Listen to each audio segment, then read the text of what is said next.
नमस्ते, मेरा नाम डॉक्टर जय आर अनम है। मैं एक मुंबई स्थित ब्रेस्ट कैंसर और ब्रेस्ट ऑन्कोप्लास्टी सर्जन हूँ। आज मैं आपसे बात करने वाला हूँ कि ब्रेस्ट कैंसर डायग्नोसिस में कौन से अलग-अलग टेस्ट रहते हैं। तो हम जब भी ब्रेस्ट कैंसर डायग्नोसिस की बात करते हैं, तो हम ट्रिपल असेसमेंट की बात करते हैं, जिसमें कि आपका क्लिनिकल एग्ज़ामिनेशन होता है, फिर इमेजिंग होता है और उसके बाद एक बायोप्सी होती है। तो ये तीनों टेस्ट बहुत ही ज़रूरी होते हैं कि एक डायग्नोसिस पे पहुँचने के लिए।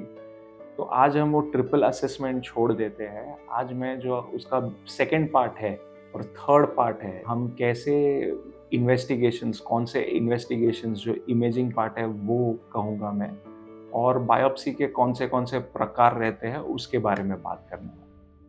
तो सबसे पहले ये जो भी टेस्ट है इनको हम 2 हिस्सों में बाँट सकते हैं। एक होता है नॉन इन्वेसिव, यहाँ पे कोई नीडल या छुरी का इस्तेमाल नहीं होता है, और एक होता है इन्वेसिव जहाँ पे हम नीडल या छुरी का इस्तेमाल करते हैं। तो सबसे पहले non invasive test. Non invasive में सबसे आसान और ईज़िली एक्सेसिबल होती है यूएसजी मशीन, जिसके द्वारा हम सोनोमैमोग्राफी करते हैं। सोनोमैमोग्राफी हम किसी भी एज के पेशेंट पे कर सकते हैं। अ पेशेंट से हैविंग ब्रेस्ट पेन और breast lump as young as 15 years old, उस पे भी हम सोनोमैमोग्राफी कर सकते हैं। और अ पेशेंट हू इज़ से 60 इयर्स ओल्ड, 65 इयर्स ओल्ड, उन पे भी सोनोमैमोग्राफी किया जा सकता है। बट हर टेस्ट के अपने लिमिटेशन होते हैं, अपनी मर्यादा होती है। तो जैसे कि सोनोमैमोग्राफी हम एडवाइस करते हैं जहाँ पे पेशेंट का ब्रेस्ट काफ़ी डेंस है। ये नंबर 1 टेस्ट होती है यंग लेडीज़ के लिए। दूसरा इसकी ख़ामी ये है सोनोमैमोग्राफी की कि ये बहुत ही ऑपरेटर डिपेंडेंट है। मतलब कि अगर जो आपके डॉक्टर साहब जो सोनोमैमोग्राफी कर रहे हैं उन्होंने प्रोब ऐसे रखा तो कुछ और दिखेगा, अगर प्रोब थोड़ा टर्न हो गया तो कुछ और दिखेगा। तो क्योंकि इतना ऑपरेटर डिपेंडेंट है, इसलिए ये हमेशा investigation of choice for all ages नहीं रहती। नेक्स्ट पे आते हैं। नेक्स्ट होती है मैमोग्राफी। तो मैमोग्राफी या तो फिर एक्स-रे मैमोग्राफी आप कह सकते हैं। मैमोग्राफी की मशीन्स जो है वो बहुत ही वेरिएबल होती है। मशीन 15 लाख से लेके 1.5 करोड़ तक की आती है। तो ये कॉस्टिंग से ही पता चलता है कि ये क्वालिटी ऑफ द मशीन इतना डिफरेंस रहता है। तो quality of the machine, quality of the reporting में भी फिर फ़र्क पड़ जाता है। इसलिए कुछ जगह पे मैमोग्राफी जो है ₹1000 में होती है, कहीं पे 5 या 6000 रुपए लेते हैं। बट जैसा कि आप समझ सकते हैं कि अगर कॉस्ट ऑफ मशीन में इतना फ़र्क है तो ऑफ़ कोर्स वो जो क्वालिटी ऑफ इमेजिंग भी मिलती है वो फ़र्क रहती है। अगर मशीन अच्छी है तो जो डेंस ब्रेस्ट भी रहता है उसको भी अच्छे से वो दिखा सकती है कि कहीं पे कोई लंप छूट गया है कि नहीं। अभी standard state of the art machine होती है जिसमें 3D टोमोसिंथेसिस हो। तो ये मशीन बहुत ही कम जगहों पे है अवेलेबल, बट ये मशीन बहुत ही अच्छी होती है। और एडवांटेज ये रहता है कि हम अगर किसी का एक्स-रे मैमोग्राफी करते हैं, उसमें कुछ दिखता है कि ये एब्नॉर्मैलिटी है, तो उसी जगह का फिर हम सोनोमैमोग्राफी करके यानी कि डुअल इमेजिंग करके एक बेहतर डायग्नोसिस दे सकते हैं। मैमोग्राफी का लिमिटेशंस रहता है, जैसे कि नंबर 1 ये थोड़ा डिस्कम्फर्ट देता है पेशेंट्स को। मैमोग्राफी में क्या होता है कि ब्रेस्ट को 2 एक्स-रे प्लेट्स के बीच में फ्लैटन किया जाता है और फिर एक्स-रे शूट होता है। ये थोड़ा-सा डिस्कम्फर्ट देता है पेशेंट्स को, ज़्यादा लोग प्रेफ़र नहीं करते हैं इसकी वजह से। But let me assure you, जो भी नई मशीन्स आई है, नई टेक्नीक आई है, उसमें डिस्कम्फर्ट कम से कम होता है। और दूसरा, जैसे कि मैंने आपको पहले ही कहा कि मैमोग्राफी जो लेडीज़ जिनका ब्रेस्ट बहुत ही डेंस है, उसमें अच्छे से रिपोर्टिंग नहीं हो सकती है।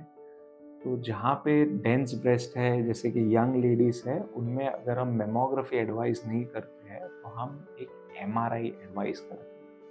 एमआरआई ऑफ द ब्रेस्ट बहुत ही सेंसिटिव टेस्ट है। एमआरआई ऑफ द ब्रेस्ट, इसमें लेडीज़ जिनका डेंस ब्रेस्ट भी हो उसका भी अच्छे से रिपोर्टिंग और सब एनालिसिस हो सकता है। एमआरआई बहुत ही सेंसिटिव मशीन है। इसका मतलब ये कि जहाँ पे मशीन की सेंसिटिविटी बढ़ जाती है, वहाँ पे फॉल्स पॉजिटिव रेट भी बढ़ जाती है। इसका मतलब ये होता है कि बहुत टाइम हमें ऐसे आभास होता है कि ये गाँठ शायद खराब टाइप की है, बट असलियत में खराब टाइप की गाँठ नहीं होती है और हम फिर बायोप्सी करते हैं और कंफर्म करते हैं कि खराब टाइप की गाँठ नहीं है। इसलिए एमआरआई भी हम एक प्रॉब्लम सॉल्विंग टूल की तरह यूज़ करते हैं। एमआरआई हम यंग पेशेंट्स में यूज़ करते हैं, जहाँ पे मैमोग्राफी नहीं कर सकते। ये आप आपके डॉक्टर पे छोड़िए कि आपके लिए कौन-सा टेस्ट बेहतर रहे। लास्ट इमेजिंग के बारे में मैं कहना चाहूँगा पेट स्कैन। पेट स्कैन के बारे में लोगों के दिमाग में बहुत मिथ्या है, तो मैं आपको यही कहना चाहूँगा कि मेरा एक PET scan in breast cancer पे अलग से वीडियो है, आप उसको भी देख सकते हैं। यहाँ पे इन शॉर्ट अगर मैं कहूँ तो पेट स्कैन एक drone view of the body है। अभी एग्ज़ाम्पल मैं आपको कहता हूँ कि कहाँ पे यूज़ होती है। कि समझ लीजिए मेरे पास एक पेशेंट आया है जिसने सोनोग्राफी किया है। सोनोग्राफी में बोला गया है कि लिवर में छोटी-छोटी मेटास्टेसिस की गाँठें हैं। मैं जानना चाहता हूँ कि ये गाँठ कहाँ से आई है। वन स्टॉप सॉल्यूशन जो कि नॉन इन्वेसिव है, पेट स्कैन रहता है। पेट स्कैन मुझे बहुत टाइम इन्फॉर्मेशन देता है कि ये गाँठ कोलोन से आई है या ये गाँठ ब्रेस्ट से आई है, और सिर्फ लिवर में ही नहीं, ये गाँठ कहाँ-कहाँ पे फैली हुई है। तो पेट स्कैन था नॉन इन्वेसिव टेस्ट जो कि लास्ट वाला है। तो अब बात करते हैं हम इन्वेसिव टेस्ट के बारे में। जैसा कि मैंने आपको कहा, इन्वेसिव वो टेस्ट होती है जहाँ पे हम नीडल या एक स्कैल्पेल यानी कि ब्लेड या कोई तो चीरा मारते हैं। ये सब इन्वेसिव टेस्ट होती है। तो सबसे पहला होता है एफएनएसी। एफएनएसी का फुल फॉर्म होता है फाइन नीडल एस्पिरेशन साइटोलॉजी। जैसे कि नाम ही बताता है, इसमें हम फाइन नीडल, बहुत ही बारीक नीडल सिरिंज के साथ करते हैं यूज़। इसमें सिर्फ कुछ सेल्स आते हैं, तो इसके बेसिस पे एक कंफर्म डायग्नोसिस देना बहुत ही मुश्किल है। मैं एफएनएसी को कंडेम करता हूँ, ये कभी भी ब्रेस्ट कैंसर डायग्नोसिस के लिए इस्तेमाल नहीं होना चाहिए। इससे हम डायग्नोसिस भी कंफर्म नहीं कर सकते, कौन से टाइप का कैंसर है हम कंफर्म नहीं कर सकते। तो इसके बेसिस पे ऑपरेशन करना थोड़ा मुश्किल होता है, इसके बेसिस पे कीमोथेरेपी बिल्कुल शुरू नहीं की जा सकती। फिर भी मैं आपको एफएनएसी के बारे में बता रहा हूँ क्योंकि एफएनएसी हम यूज़ करते हैं, जैसे कि किसी का ब्रेस्ट लंप है और एक्जिला में भी गाँठ है, तो एक्जिला में भी वो कैंसर फैला है कि नहीं, उसके लिए हम यूएसजी यानी कि सोनोग्राफी गाइडेड एफएनएसी करते हैं।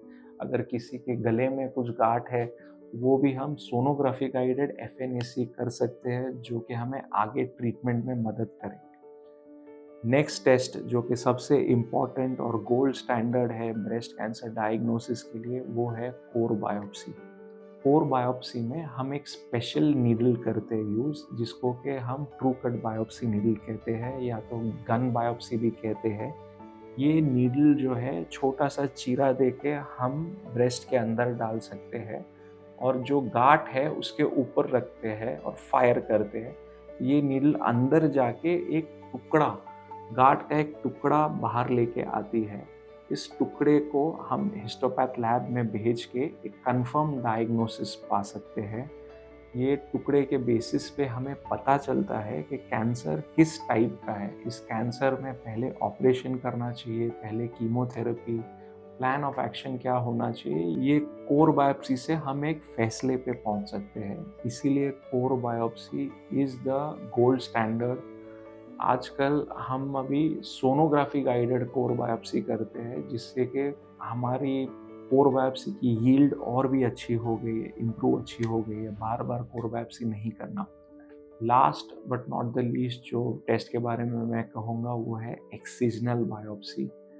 मेरे पास बहुत टाइम ऐसे पेशेंट आते हैं जिनको गाँठ थी और के एक्सिजनल बायोप्सी कर दिया है, डॉक्टर साहब को लगा था कि शायद फाइब्रो एडेनोमा है। तो जब गाँठ बाहर निकाल के जाँच के लिए भेजते हैं तो पता चलता है कि वो कैंसर है।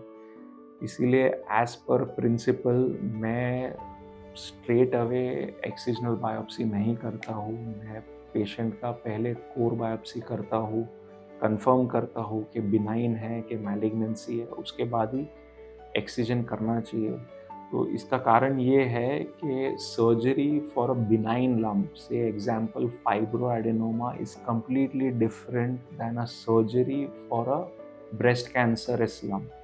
ब्रेस्ट कैंसर में हमें वाइड एक्सिजन करना पड़ता है, रिकंस्ट्रक्शन करना पड़ता है, हमें एक्सिला यानी कि बगल के नोड्स को भी एड्रेस करना पड़ता है, पूरा सर्जिकल प्लानिंग चेंज हो जाता है। तो ये था ब्रेस्ट कैंसर डायग्नोसिस के टेस्ट के बारे में। आपको कुछ भी डाउट है, आप प्लीज़ नीचे दिए गए कमेंट सेक्शन में लिखिए। मैं या मेरी टीम आपको संपर्क ज़रूर करेंगे। Thank you.